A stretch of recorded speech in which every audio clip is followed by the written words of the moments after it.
Ya, penonton, perjuangan kita belum selesai lagi dalam kita menentang ataupun memerangi pandemik COVID-19 dalam negara kita. Kerana vaksin untuk negara kita belum lagi sampai, mungkin dalam perancangan dalam suku pertama tahun hadapan. Jadi vaksin yang terbaik ketika ini adalah pematuhan SOP dan juga amalan norma baharu. Ya, dan penting jaga kesihatan SOP seperti mana yang Munawar katakan tadi.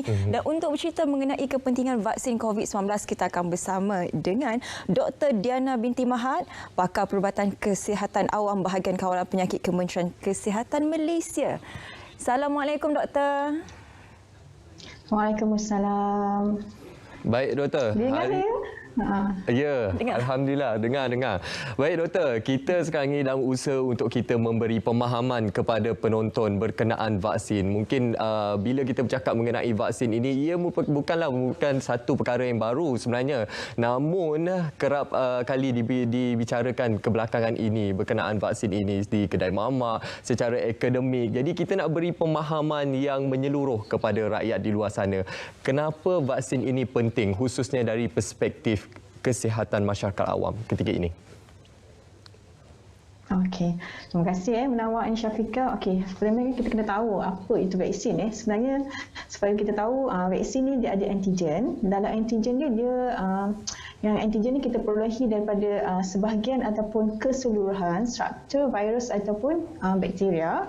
Okey, so bila antigen ni kita gunakan untuk merangsang sistem badan kita, sistem tahanan kita untuk menghasilkan antibody khusus kepada satu jangkitan. Okey, contohnya macam sekarang kita ada dengar pasal vaksin COVID-19. So ia adalah untuk mencegah jangkitan penyakit COVID-19. Okey. Kalau macam mana sebenarnya vaksin ni kita dah gunakan lama dalam seperti kita cakap kita ada program imunisasi kebangsaan yang kita telah perkenalkan sejak tahun 1990-an, di mana kita hingga kini kita ada 10 jenis vaksin untuk mencegah 13 jenis penyakit cegahan vaksin dan mungkin pada tahun depan kita akan dapat satu lagi vaksin, iaitu vaksin COVID-19. Baik, mungkin doktor boleh perhalusi lagi mengenai sejarah pembangunan dan juga penggunaan vaksin ini sebelum ini. Okey. Untuk vaksin ni seperti kita tahu, untuk kita membangunkan vaksin, kalau dulu disebabkan oleh teknologi memang kita perlukan hingga 10 tahun, berpuluh-puluh tahun untuk membuat satu vaksin. Okey, tetapi berbeza dengan vaksin COVID-19 ni, kenapa macam ada orang tanyalah, kenapa sekejap sangat buat vaksin? Sebab satu, kita ada teknologi. Teknologi dulu dengan sekarang yang kita tahu berbeza. So dengan ada teknologi, so para saintis dapat mengkaji, contoh dekat China pada tahun lepas kita tahu diorang dah mengesan virus COVID-19. Mereka teruskan kajian dalam masa 1 minggu saja mereka boleh kaji apa struktur virus COVID-19 tu, dan mereka buat hebahkan kepada seluruh masyarakat, seluruh dunia, di mana syarikat-syarikat pengeluar vaksin ni, syarikat membuat vaksin ni dikaji dan dia ada teknologi untuk menghasilkan vaksin dalam kadar yang cepat. Sebab tu vaksin dapat dihasilkan dengan lebih cepat untuk COVID-19.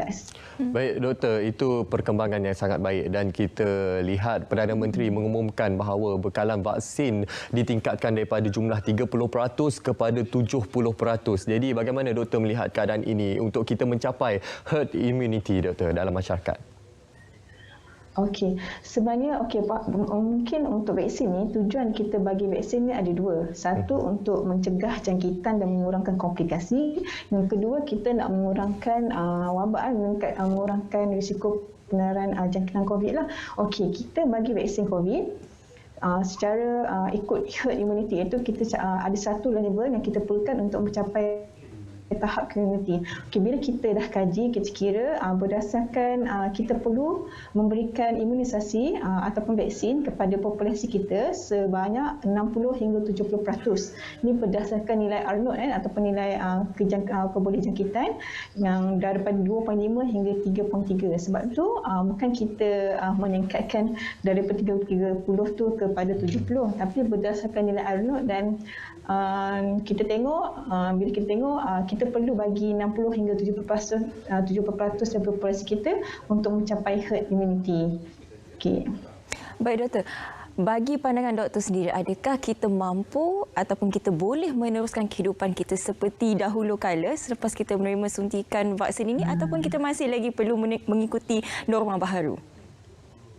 Okey, soalan tu soalan famous. Mesti orang tanya, ada vaksin boleh ke tak kita nak teruskan SOP ni? Nak kena buat juga kat SOP macam tadi ada iklankan pasal SOP pakai mask. Okey, vaksin ni seperti kita tahu sebab COVID ni dia baru dibuat. So kita tak tahu tempoh keberkesanan vaksin tersebut. Macam kita tahu ada vaksin yang kita bagi secara setahun kena ambil, 5 tahun kena ambil. So untuk vaksin COVID-19 kita tak sure lagi. Mungkin daripada berdasarkan data kajian kita tengok tahap keberkesanan, tahap imuniti tu boleh tahan daripada 3 ke 6 bulan dan kita berharap tempoh keberkesanan tu lebih lama. Okey, satu sebab tempoh keberkesanan. Yang kedua, kita lihat pula macam tahun depan macam Perdana Menteri telah umumkan kita akan dapat bekalan vaksin, tetapi bekalan vaksin ni adalah secara berperingkat. Maksudnya kita akan dapat tapi kita berikan kepada golongan berisiko tinggi dan juga golongan yang akan mendapat komplikasi COVID-19. Okay, maksudnya walaupun ada vaksin tapi tak semua akan dapat dan secara berperingkat. So sebab tu kita masih kena amalkan SOP. Maksudnya 3W, wear, wash and warn. Begitu juga elakkan 3S. Elakkan tempat sempit, sesak dan sembang dekat perlu diamalkan lagi. Mungkin setelah kita tahu vaksin ni keberkesanan vaksin mungkin diberi kesan dalam masa setahun, 2 tahun atau tempoh yang lebih panjang, maka kemungkinan SOP kita akan perlonggarkan dari semasa ke semasa mengikut keperluan semasa. Baik, Doktor, pengumuman berkenaan vaksin ini mendapat pelbagai reaksi dan penerimaan dalam kalangan masyarakat kita ketika ini sehingga wujudnya golongan anti-vaksin. Jadi apa nasihat Doktor kepada kelompok di luar sana yang masih kurang jelas, yang masih meragui tentang vaksin COVID-19 ini?